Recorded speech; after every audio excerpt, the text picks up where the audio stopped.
ज्या दिवशी हेराफेरी 3 ची घोषणा झाली तेव्हापासून लोक तो चित्रपट कधी बनेल याची वाट पाहू लागले। अगदीच काही दिवसांपूर्वी अक्षय कुमारने घोषणा केली होती की प्रियदर्शन चित्रपटाच्या 3ऱ्या भागाचे दिग्दर्शन करतील आणि अक्षय सोबत सुनील शेट्टी आणि परेश रावल देखील या चित्रपटात दिसतील। पण आता अशी बातमी समोर येतेय की परेश रावल यांनी शेवटच्या क्षणी हा चित्रपट सोडलाय। आपल्या सर्वांचेच लाडके असे बाबूराव गणपतराव आपटे म्हणजेच अभिनेता परेश रावल यांनी हेराफेरी 3 अर्ध्यातच का सोडला आणि अक्षय कुमार यांनी त्यांच्यावर तब्बल 25 कोटींचा दावा का ठोकला असे अनेक प्रश्न आता उपस्थित होत आहेत। मुळात हा वाद खरंच प्रोफेशनल असहमतीचा आहे की यामागे आहे काहीतरी वेगळं, याबद्दल सविस्तर जाणून घेऊयात या व्हिडिओच्या माध्यमातून। तर हेराफेरी 3 हा चित्रपट सध्या चर्चेत आहे, पण चुकीच्या कारणांमुळे। मेच्या 16 तारखेला परेश रावल यांनी सोशल मीडिया प्लॅटफॉर्मवर म्हणजेच एक्स वर जाहीर केलं की ते या चित्रपटातून बाहेर पडतायत। यानंतर 20 तारखेला म्हणजे अगदी काल अक्षय कुमार यांच्या production house Cape of Good फिल्म्सने परेश रावल यांना 25 कोटी रुपयांचं कायदेशीर नोटीस पाठवलंय। या मागचं कारण आहे परेश रावल यांनी चित्रपटाचं शूटिंग सुरू झाल्यानंतर आणि करारावर स्वाक्षरी केल्यानंतर अचानक चित्रपट सोडला, ज्यामुळे निर्मात्यांना मोठा आर्थिक आणि वेळेचा फटका बसलाय। हिंदुस्तान टाइम्सच्या अहवालानुसार परेश रावल यांनी प्रोफेशनल इंटिग्रिटी आणि कमर्शियल नैतिकतेचा अभाव दाखवल्याचा आरोप अक्षय कुमार यांच्या प्रोडक्शन हाऊसने केलाय।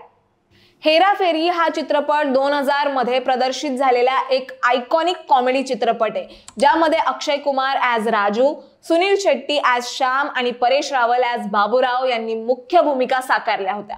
दिग्दर्शक प्रियदर्शन यांच्या डिरेक्शन खाली हा चित्रपट प्रचंड गाजला। 2006 मध्ये फिर हेराफेरी हा सिक्वल आला, जो नितेश वोरा यांनी दिग्दर्शित केला। आता हेराफेरी 3 मध्ये पुन्हा एकदा प्रियदर्शन दिग्दर्शन करत आहेत आणि अक्षय कुमार यांनी निर्माते फिरोज नाडियाडवाला यांच्याकडून चित्रपटाचे हक्क विकत घेतले। एप्रिल 2025 मध्ये या चित्रपटाचं शूटिंग सुरू झालं होतं आणि परेश रावल यांनी 1 दिवसाचं शूटिंग तसंच टीजर प्रोमोसाठी काम देखील केलं होतं। पण एवढं सगळं तामझाम करून झाल्यानंतर परेश रावल यांनी चित्रपट का सोडला असा प्रश्न सर्वांनाच पडला। तर परेश रावल यांनी एक्स वर एक पोस्ट शेअर करत स्पष्ट केलं की त्यांनी हेराफेरी 3 सोडण्याचा निर्णय हा कुठल्या क्रिएटिव्ह मतभेदांमुळे घेतला नाहीये। त्यांनी त्या पोस्टमध्ये असं लिहिलंय की मी स्पष्ट करू इच्छितो की हेराफेरी 3 मधून बाहेर पडण्याचा माझा निर्णय क्रिएटिव्ह मतभेदांमुळे नाही। मला दिग्दर्शक प्रियदर्शन यांच्याबद्दल प्रचंड प्रेम आहे, आदर आहे आणि विश्वास आहे। पण मग क्रिएटिव्ह मतभेदांमुळे नाही सोडला तर मग कशामुळे चित्रपट सोडला? यामागचं खरं कारण काय? हे प्रश्न आहे तसेच अनुत्तरित आहेत। पण मग मी परेश रावल यांचे आणखीन इंटरव्ह्यू बघितले, ज्यात मला मिड डे यांचा इंटरव्ह्यू मिळाला। त्या मुलाखतीत परेश रावल असं म्हणालेत की मला आता या चित्रपटाचा भाग व्हायला आवडत नाही। त्यांनी असंही सांगितलंय की सिक्वल्स मध्ये नवीन काहीतरी हवं आणि त्यांना बाबूरावच्या व्यक्तिरेखेत ताजेपणा हवा होता, ज्याचा अभाव त्यांना जाणवला। एवढंच नाही तर त्यांनी यापूर्वी लल्लन टॉपला मुलाखतीत सांगितलं होतं की ते केवळ चित्रपट अडकू नये म्हणून तो करत होते, पण त्यांना त्यात आनंद मिळत नव्हता। दुसरीकडे इंडिया टुडेच्या अहवालानुसार परेश रावल यांनी त्यांच्या बाबूरावच्या भूमिकेसाठी 25 कोटी रुपयांची फी मागितली होती, ज्यामुळे अक्षय कुमार यांच्याशी वाद झाला। सूत्रांनी सांगितलं की परेश रावल यांना असं वाटत होतं की बाबूरावच्या लोकप्रियतेमुळे चित्रपट यशस्वी होईल, म्हणून त्यांनी जास्त फी मागितली। अक्षय कुमार यांनी ही मागणी मान्य केली नाही आणि यामुळे परेश यांनी चित्रपट सोडला असं म्हटलं जातंय।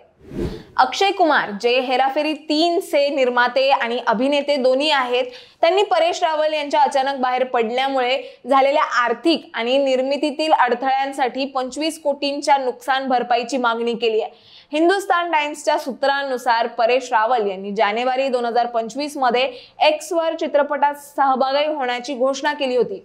प्री प्रोडक्शन मध्ये सक्रियपणे भाग घेतला होता आणि 1 दिवसाचं शूटिंगही केलं होतं। त्यांनी कधीही कोणतीही नाराजी व्यक्त केली नव्हती आणि त्यांना त्यांच्या नेहमीच्या फी पेक्षा 3 पट जास्त रक्कम दिली गेली होती। अशा परिस्थितीत त्यांचा अचानक बाहेर पडणं अनप्रोफेशनल असल्याचा दावा केप ऑफ गुड फिल्म्सने केलाय। त्यामुळे या कायदेशीर कारवाईमुळे हेराफेरी 3च्या थेट भवितव्यावर आता प्रश्नचिन्ह उपस्थित झाले। मुळात परेश रावल यांच्या जागी कोणत्या दुसऱ्या अभिनेत्याला घेतलं जाईल की त्यांचं पुनरागमन होईल हे अद्याप स्पष्ट नाहीये। हिंदुस्तान टाइम्सच्या सूत्रांनुसार हा खटला केवळ नुकसान भरपाईसाठी नाही तर बॉलिवूडमध्ये प्रोफेशनल जबाबदारी आणि कराराचं पालन यावर एक उदाहरण ठरू शकतं। यापूर्वीही परेश रावल यांनी ओ माय गॉड 2 आणि बिल्लू बार्बर यासारख्या चित्रपटांमधून अचानक बाहेर पडण्याचे निर्णय घेतलेत, ज्यामुळे त्यांच्या प्रोफेशनल वर्तनावर प्रश्न उपस्थित झालेत। शेवटी काय, हेराफेरी हा चित्रपट आणि त्यातील बाबूरावचं पात्र चाहत्यांमध्ये प्रचंड लोकप्रिय आहे आणि परेश रावल यांच्या बाहेर पडण्याने चाहते निराश झाले। चाहते तर म्हणताय बाबूराव शिवाय हेराफेरी अशक्य आहे, तर दुसरीकडे सुनील शेट्टी यांनी परेश यांच्या बाहेर पडण्यावर प्रतिक्रिया देताना सांगितलंय की बाबूराव शिवाय श्यामचा अस्तित्वच नाहीये।